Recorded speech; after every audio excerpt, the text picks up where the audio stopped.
Hola de nuevo y bienvenidos al canal. Muchísimas gracias por el apoyo que he podido recibir, que he podido tener cuando el canal era nuevo y todo ese empujoncito que le habéis dado.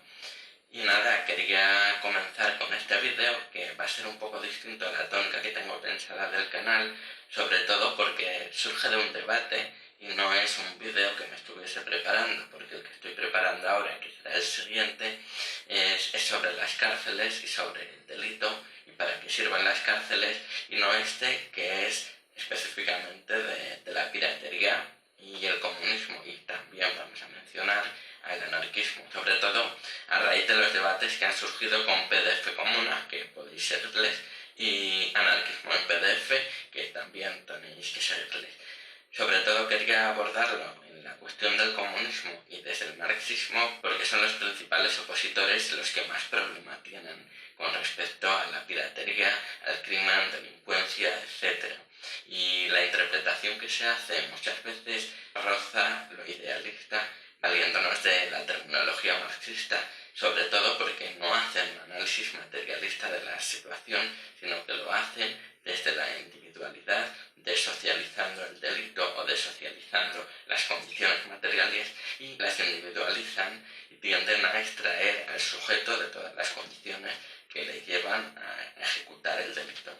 Vamos a citar a varios autores a lo largo del vídeo, no está preparado, pero a raíz de lo que estoy preparando sobre las cárceles creo que van a ser claves y útiles. Vamos a citar, para empezar, a Marx, que él decía que el delito era la reacción del individuo contra sus condiciones materiales. Y empezamos definiendo el delito porque la piratería se considera como delito, o si no lo hace en sí mismo, porque hay cosas que no son delito, pero se entienden como delito o se entienden como faltas morales. Vamos a ir un poco más a otro autor, que es Durkheim. Vamos a volver a lo que dice Marx sobre el delito, que esto lo dice en la ideología alemana, y tenemos que entender que Marx entiende que es la reacción de un individuo aislado ante las condiciones dominantes. Y es clave la parte de condiciones dominantes, que la repite varias veces, no solo en esta obra, más bien en estos capítulos que dedica a nuestro querido Chan Max o San Sancho, que es Max Stirner. Por otro lado, y volviendo al tema de Durkheim, quiero comentar simplemente que Durkheim dice que no puede existir ninguna sociedad sin delito, y es una constante en criminólogos, sociólogos y otros pensadores, porque requeriría una homogeneización social, y sobre todo hace bastante hincapié en estos conceptos y define el delito como una falta moral que se agrava o que socialmente es percibida como grave, de tal forma que la falta moral acaba siendo un delito. ¿Qué significa esto? Que si empezamos a ver la piratería o esas pequeñas copias y reproducción de obras y de libros como una falta moral, y se empieza a grabar y se socializa esa mentalidad de que es una falta moral suficientemente grave como para ser tipificada, acaba siendo un delito, que es lo que intentamos socialmente que no suceda, sobre todo porque acabaríamos criminalizando a personas que se están dedicando a formar de forma altruista, gratuitamente, y socializar y colectivizar el conocimiento, que es precisamente uno de los principios sobre los que deberíamos basarnos en todos los movimientos sociales, bien sea desde el anarquismo o bien sea desde el comunismo. Por otro lado, y siguiendo con la tónica marxista, se ha intentado decir constantemente que la piratería destruye puestos de trabajo, y yo soy editor y vamos a ir un poco a los datos reales y a los hechos, sucesos, y por qué esto, aparte de ser una mentira generalizada, incluso desde el propio marxismo ya se analiza. Y voy a ir al mismo Marx, no voy a intentar analizar sociológicamente o no voy a intentar analizar desde la criminología crítica el delito, sino que simplemente recurriendo a Marx, a un texto que se llama El elogio del crimen, donde dice que el delincuente no genera solamente delitos, sino que genera toda la industria que gira en torno al delincuente, que es precisamente todo el derecho penal, todos los pensadores del derecho penal, todo lo que rodea el derecho penal, los profesores del derecho penal, y en este caso, concretamente en la cuestión de la piratería, lo que está haciendo también es generar nueva tecnología que intente prevenir o que intente proteger la propiedad privada, que en este caso es la propiedad intelectual. Es decir, que quita puestos como mucho haría un trasvase. Sin embargo, porque esto es absurdo y no real, porque primero habría que analizar el origen de la piratería, y lo que pasaría es que las ventas disminuirían con el auge de Internet y de la piratería, y que por lo tanto no sería rentable publicar libros.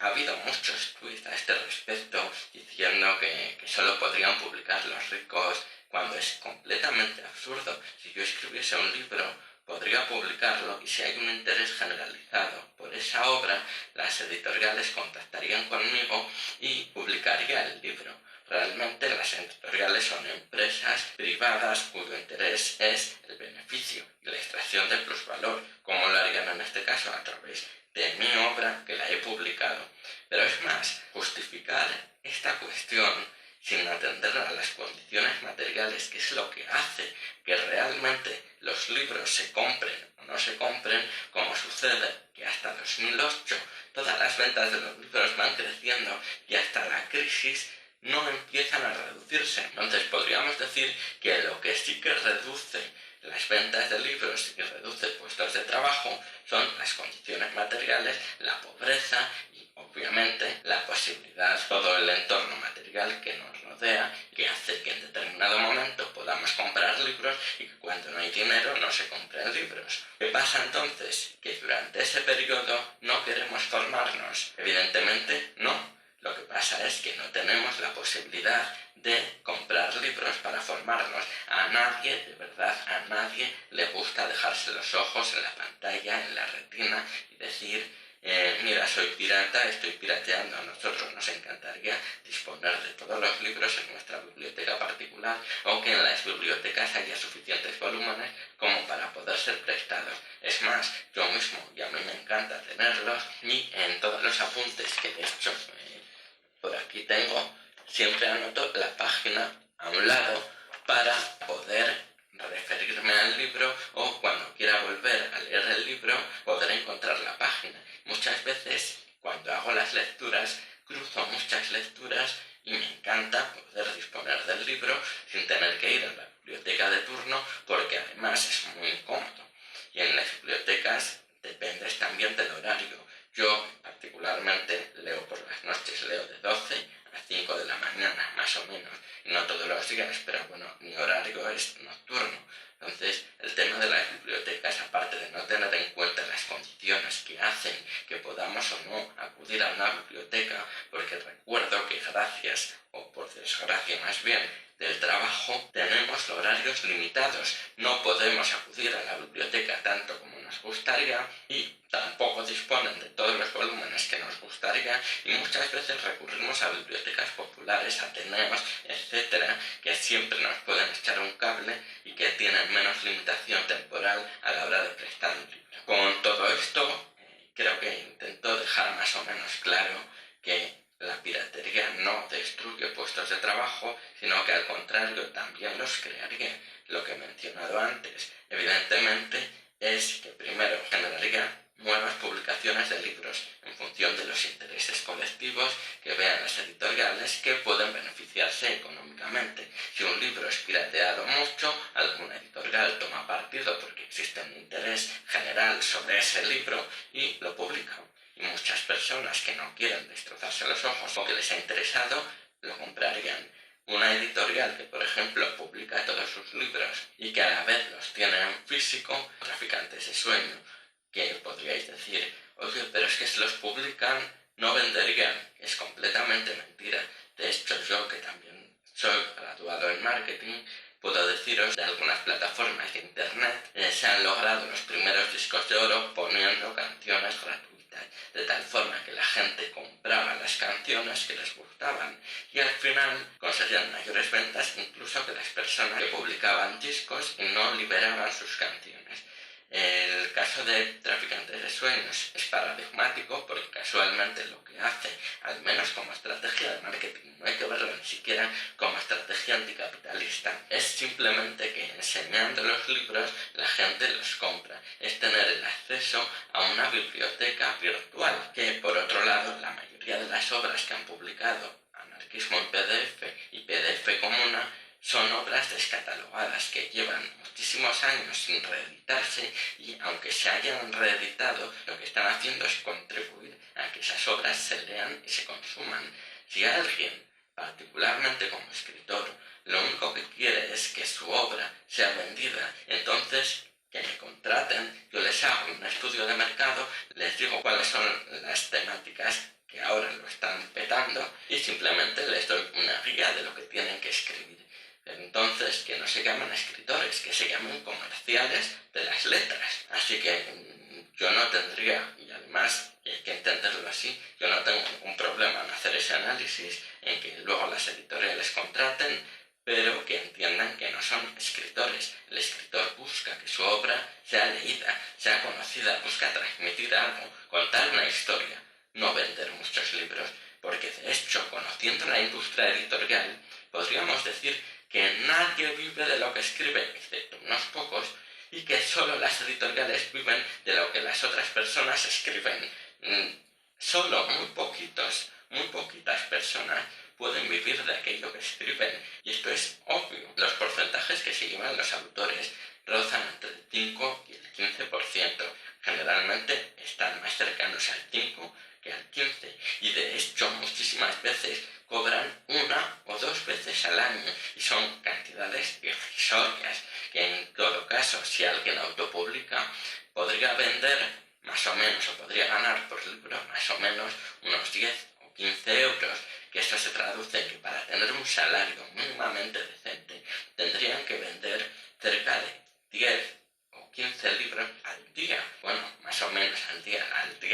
laborable, de tal forma que sería absurdo, y eso sin contar, primero que tendrían que pagar IVA, que tendrían que pagar autónomos, etcétera, etcétera. Entonces, cuando se habla de esto, parece que estamos atacando a pequeños actores, cuando realmente lo que se está haciendo es colectivizar lecturas. Por seguir y por hacer el vídeo corto y por no enrollarme mucho, hablar simplemente sobre cómo a través del delito se han configurado nuevas tecnologías, que es lo que se podrían llamar las tecnologías del poder, que lo usa Foucault mucho en sus relaciones de saber-poder, y cómo el conocimiento o cómo a través de los delitos se configuran nuevas tecnologías de poder y de control y dominación. Ahora, como antiguamente no se respetaba la propiedad privada, y de hecho los primeros conflictos que hay con los cercamientos son porque los obreros, los jornaleros, los campesinos tapaban las cercas y necesitaron delimitar conceptualmente lo que era la propiedad privada y cuál era cada parcela. Ahora está sucediendo con un bien que es intangible y que es reproducible, además, que se está hablando y se está explicando en términos de robo de bienes reproductibles, no de bienes perecederos siquiera, y se está intentando comparar ambos productos como si fuesen similares. Es completamente absurdo. Imagínate el ejemplo del croissant. Un croissant, cuando te lo comes, es perecedero, porque una vez que, o si lo comes o no lo comes, sea cual sea de las opciones, el croissant desaparece. Sin embargo, un libro, cuando lo copias, se reproduce, se multiplica, de tal forma que lo que estás haciendo es difundir una obra. Por otro lado, en el tema de reproducir, una obra se puede reproducir con o sin consentimiento si no se saca beneficio o rédito económico. Muchos profesores reproducen obras en sus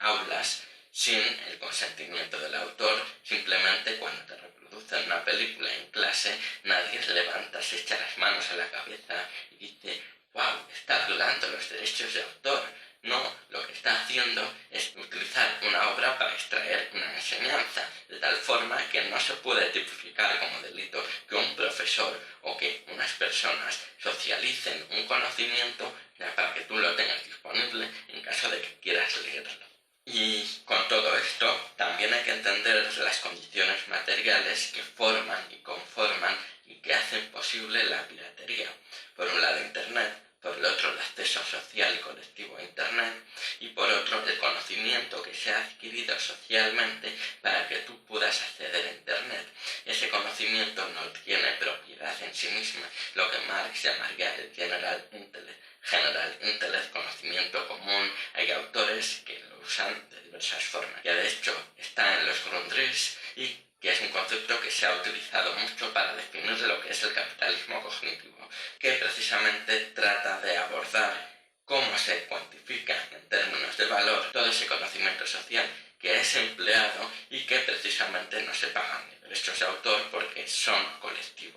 sociales, comunitarios, como queráis decirlo, de tal forma que tú cuando enciendes la luz no estás pagando derechos de autor al inventor de la luz en un término abstracto, sino que hay un compendio de tecnologías, saberes y conocimientos, aparte de ciencia, que hacen posible el desarrollo y desenvolvimiento de todo este término tecnológico que hace que llegue la luz a tu casa. Sin embargo, no significa que todo, absolutamente todo, tenga que tener propiedad. Incluso los escritores nos estamos basando en un conocimiento colectivo que es el lenguaje, que es la expresión escrita y oral, además del conocimiento de otras historias. Ningún autor se está guiando o se está llevando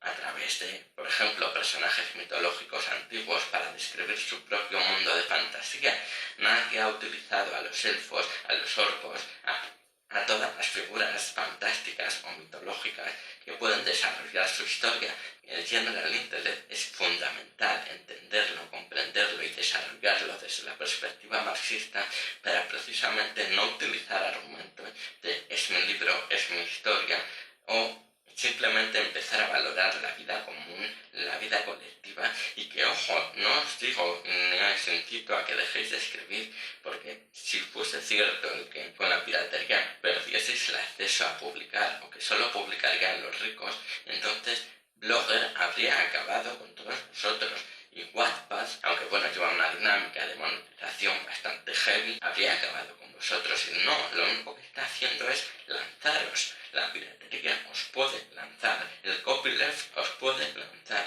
Todo el tema de los derechos de autor, la piratería somos precisamente esos obreros que echaban tierra sobre las cercas, que están intentando limitar y parcelar el conocimiento colectivo. Así que nada, muchísimas gracias por ver este vídeo hasta el final, si lo habéis visto, y por favor seguid a Anarquista.